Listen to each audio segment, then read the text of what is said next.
नमस्कार दोस्तों, स्वागत है आपका आज के मुख्य समाचार में, जिसमें सबसे पहली बड़ी खबर में आपको बताएंगे कि बिहार के नए शिक्षा मंत्री को बर्खास्त करने के लिए होगा आंदोलन। जी हाँ दोस्तों, कैबिनेट जो है नीतीश कुमार की, वो जबरदस्त विरोध का सामना करना पड़ रहा है और अब मंत्री को बर्खास्त करने के लिए बिहार में होगा आंदोलन। इसी के साथ दूसरी बड़ी खबर में आपको बताएंगे कि नियुक्ति घोटाले में नीतीश के शिक्षा मंत्री मेवालाल चौधरी पर लगे आरोप सही पाए गए थे और रिटायर्ड जस्टिस ने इसकी जांच की थी। और तीसरी बड़ी खबर में जिक्र होगा कि बिहार में शिक्षा मंत्री की नियुक्ति पर लालू यादव ने भी कर दिया है हमला। दोस्तों, कैबिनेट बनाने के बाद जबरदस्त घिर गई है नीतीश सरकार। हर एक खबर की गहराई में आपको ले जाएंगे, लेकिन उससे पहले अगर आपको भी ऐसा लगता है कि बिहार में नीतीश कुमार ने जबरदस्ती सरकार बनाई है, तो आप अभी इस वीडियो को लाइक कीजिए और इस लाल बटन को दबा के इस चैनल को फ्री में सब्सक्राइब करके घंटी बजाकर कमेंट में लिखिए जय हिंद। दोस्तों, रुक करते हैं तमाम बड़ी खबरों की तरफ। बिहार के नए शिक्षा मंत्री मेवालाल चौधरी को बर्खास्त करने के लिए आंदोलन करेंगी माले दीपांकर। जी हां दोस्तों, माले महासचिव दीपंकर भट्टाचार्य ने कहा कि हमारी जीत जनता के विभिन्न सवालों पर लगातार चले आंदोलनों की जीत है। मेवालाल चौधरी को मंत्रिमंडल से अविलंब बर्खास्त किया जाना चाहिए। इसको लेकर हमारी पार्टी धारावाहिक आंदोलन में उतरेगी। राज्य कमेटी की बैठक में मंगलवार को उन्होंने कहा कि ऐसे व्यक्ति को शिक्षा विभाग दिया गया है जो कृषि विश्वविद्यालय में गड़बड़ी को लेकर कभी खुद सीएम द्वारा ही पार्टी से निकाला गया था। रुख करते हैं अगली खबर की तरफ। नियुक्ति घोटाला में नीतीश के शिक्षा मंत्री मेवालाल चौधरी पर लगे आरोप पाए गए थे सही, रिटायर्ड जस्टिस ने की थी जांच। जी हां दोस्तों, बिहार कृषि विश्वविद्यालय में वर्ष 2012-13 के दौरान हुए नियुक्ति घोटाले में तत्कालीन वीसी और वर्तमान में मंत्री बनाए गए मेवालाल चौधरी पर लगे आरोप सही पाए गए थे। राजभवन द्वारा नियुक्ति में हुई अनियमितता की जांच का निर्देश दिए जाने के बाद हाईकोर्ट के रिटायर्ड जस्टिस ने इसकी जांच की थी। राजभवन के निर्देश पर ही फरवरी 2017 में पूर्व कुलपति के खिलाफ सबौर थाना में केस दर्ज किया गया था। पुलिस की जांच में उन पर लगे आरोप सही पाए गए थे, पर अभी तक चार्जशीट दाखिल नहीं की गई है। एसएसपी का कहना है कि कुछ बिंदुओं पर जांच जारी है, इसलिए चार्जशीट दाखिल नहीं की जा सकी है। कई की गिरफ्तारी भी हुई थी। केस दर्ज किए जाने के बाद भागलपुर के डीएसपी मुख्यालय रमेश कुमार केस के आईओ बनाए गए थे। लंबे समय तक उन्होंने केस की जांच की, कई से पूछताछ हुई और कई को गिरफ्तार कर जेल भी भेजा गया। नियुक्ति घोटाले में प्रोफेसर राजभवन वर्मा, अमित कुमार और पूर्व कुलपति के भतीजे रमेश चौधरी को एसआईटी ने गिरफ्तार कर जेल भेज दिया था। रमेश चौधरी पर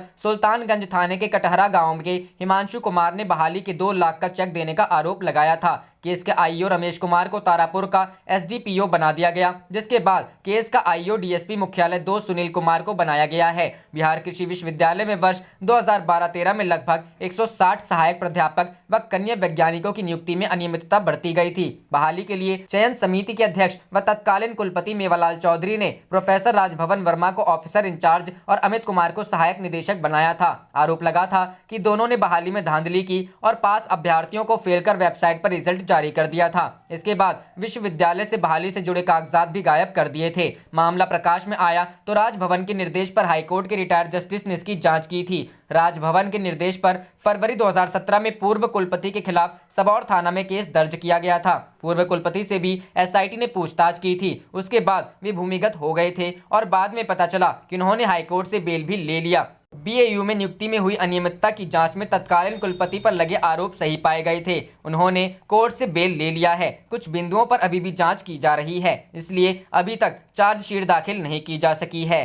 करते हैं अगली खबर की तरफ। बिहार में शिक्षा मंत्री की नियुक्ति पर लालू का हमला। जी हां दोस्तों, बिहार में लगातार चौथी बार मुख्यमंत्री बने नीतीश कुमार सत्ता फिर से संभालते ही अपनी एक नई नियुक्ति को लेकर विपक्षी पार्टी राष्ट्रीय जनता दल के निशाने पर आ गए हैं। भ्रष्टाचार के आरोप झेलने वाले नेता मेवालाल चौधरी को शिक्षा मंत्री बनाए जाने के फैसले पर नीतीश कुमार की खूब खिंचाई हो रही है। अब आरजेडी के प्रमुख लालू प्रसाद यादव ने भी नीतीश पर हमला बोला है। लालू ने नीतीश पर निशाना साधते हुए कहा कि जहां तेजस्वी यादव सत्ता में आने के बाद 10 लाख नौकरियां देने की बात कर रहे थे, वहीं नीतीश कुमार ने घोटाला करने वालों को मंत्री बना दिया है। उन्होंने अपने ट्वीट में लिखा, तेजस्वी जहां पहली कैबिनेट में पहले कलम से 10 लाख नौकरियां देने को प्रतिबद्ध था, वहीं नीतीश ने पहली कैबिनेट में नियुक्ति घोटाला करने वाले मेवालाल को मंत्री बना अपनी प्राथमिकता बता दिया। विडंबना देखिए, जो भाजपाई कल तक मेवालाल को खोज रहे थे, आज मेवा मिलने पर मौन धारण किए हैं। मेवालाल की नियुक्ति पर आरजेडी के ट्विटर अकाउंट से भी खूब हमले किए गए हैं। पार्टी ने मंगलवार को कहा कि नीतीश कुमार की नौटंकी देखिए,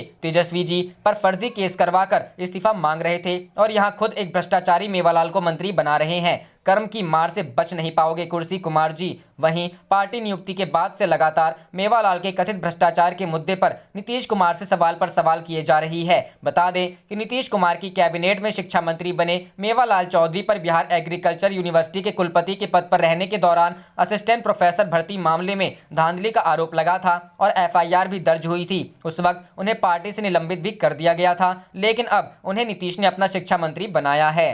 रुख करते हैं अगली खबर की तरफ। पीएम मोदी के खिलाफ चुनाव याचिका पर सुप्रीम कोर्ट में फैसला सुरक्षित, हाई कोर्ट के आदेश को दी गई है चुनौती। जी हां दोस्तों, सुप्रीम कोर्ट ने उत्तर प्रदेश में वाराणसी निर्वाचन क्षेत्र से प्रधानमंत्री नरेंद्र मोदी के चुनाव के खिलाफ बीएसएफ के बर्खास्त सिपाही तेज बहादुर यादव की याचिका पर अपना आदेश सुरक्षित कर लिया है। तेज बहादुर ने सुप्रीम कोर्ट में अर्जी दाखिल कर इलाहाबाद हाई कोर्ट के फैसले को चुनौती दी है। इलाहाबाद हाई कोर्ट का मानना था कि तेज बहादुर ना तो वाराणसी के वोटर हैं और ना ही प्रधानमंत्री मोदी के खिलाफ उम्मीदवार थे। इस आधार पर उसका इलेक्शन पिटीशन दाखिल करने का कोई औचित्य नहीं बनता है। बता दें कि उत्तर प्रदेश के वाराणसी में 19 मई 2019 को लोकसभा चुनाव होना था। तेज बहादुर यादव ने 29 अप्रैल को समाजवादी पार्टी के उम्मीदवार के रूप में अपना नामांकन दाखिल किया था। इसे 1 मई को रिटर्निंग अफसर ने इस आधार पर खारिज कर दिया कि उसे 19 अप्रैल 2017 को सरकारी सेवा से बर्खास्त कर दिया गया था। तेज बहादुर से कहा गया था कि वह बीएसएफ से इस बात का अनापत्ति प्रमाण पत्र पेश करे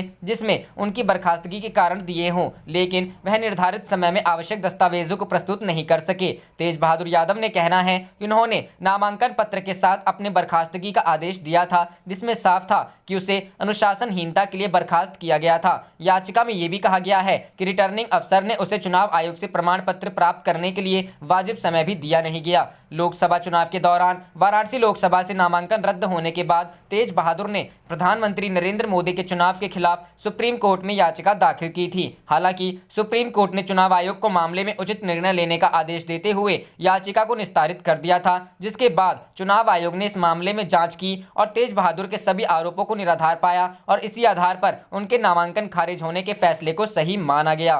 करते हैं अगली खबर की तरफ। महिला उत्पीड़न को लेकर प्रियंका गांधी ने फिर साधा योगी पर निशाना। जी हां दोस्तों, कांग्रेस महासचिव प्रियंका गांधी ने उत्तर प्रदेश में बढ़ते महिला अपराध और उत्पीड़न के मामलों को लेकर मुख्यमंत्री योगी आदित्यनाथ पर फिर निशाना साधा है। उन्होंने यूपी सरकार के मिशन शक्ति को लेकर सवाल किया है कि मुख्यमंत्री बताएं कि यह कितना सफल रहा है। मालूम हो कि कुछ हफ्ते पहले ही उत्तर प्रदेश सरकार ने महिलाओं के खिलाफ अपराध पर अंकुश लगाने के लिए मिशन शक्ति नाम से एक अभियान की शुरुआत की है। पूछा, सीएम बताएं कि मिशन शक्ति कितना सफल रहा। प्रियंका ने मंगलवार को प्रदेश में महिला विरोधी अपराध की कई घटनाओं का हवाला देते हुए ट्वीट किया, क्या उत्तर प्रदेश के मुख्यमंत्री ये बताने का कष्ट करेंगे कि उनका मिशन शक्ति कितना सफल रहा। उत्तर प्रदेश में महिलाओं के खिलाफ अपराधों की आ रही खबरें तो कह रही हैं कि उत्तर प्रदेश महिलाओं के लिए एकदम सुरक्षित नहीं है। कई जगहों पर तो लड़कियों ने जान दे दी क्योंकि उनकी कोई सुनवाई नहीं हुई। प्रियंका हाथरस कांड के वक्त भी प्रदेश में बढ़ते महिला अपराधों को लेकर यूपी सरकार को कटघरे में खड़ा कर चुकी हैं। हाथरस के पीड़िता के परिवार से मिलने जाते हुए प्रियंका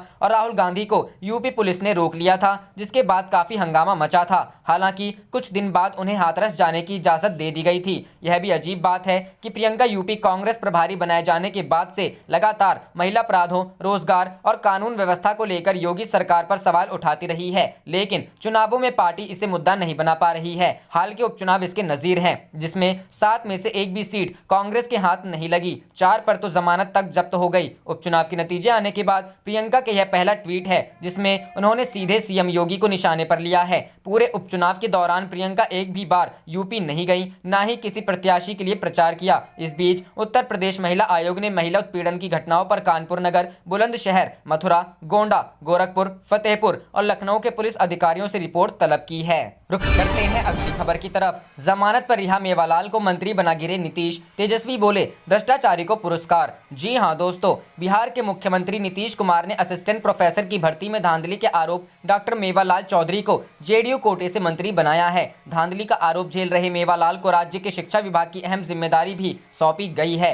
वहीं राजद ने इस मुद्दे पर नीतीश कुमार को घेर लिया है। पार्टी नेता तेजस्वी यादव ने मेवालाल को मंत्री बनाए जाने को भ्रष्टाचारियों को पुरस्कृत करने जैसा करार दिया। बुधवार बुधवार को तेजस्वी यादव ने ट्वीट कर कहा, मुख्यमंत्री नीतीश कुमार ने असिस्टेंट प्रोफेसर की नियुक्ति और भवन निर्माण में भ्रष्टाचार के गंभीर मामलों में धांधली की धारा 409, 420, 467, 468, 471 और 120 बी के तहत आरोपी मेवालाल चौधरी को शिक्षा मंत्री बनाकर क्या भ्रष्टाचार करने का इनाम एवं लूटने की खुली छूट प्रदान की है। इससे पहले राजद ने अपने आधिकारिक ट्विटर हैंडल से ट्वीट कर कहा, जिस भ्रष्टाचारी जेडीयू विधायक को सुशील मोदी खोज रहे थे उसे नीतीश कुमार ने मंत्री बना दिया है। दूसरी तरफ बिहार के नए शिक्षा मंत्री से पूछताछ के लिए पूर्व आईपीएस अधिकारी अमिताभ दास ने डीजीपी एसके सिंघल को पत्र लिखा है।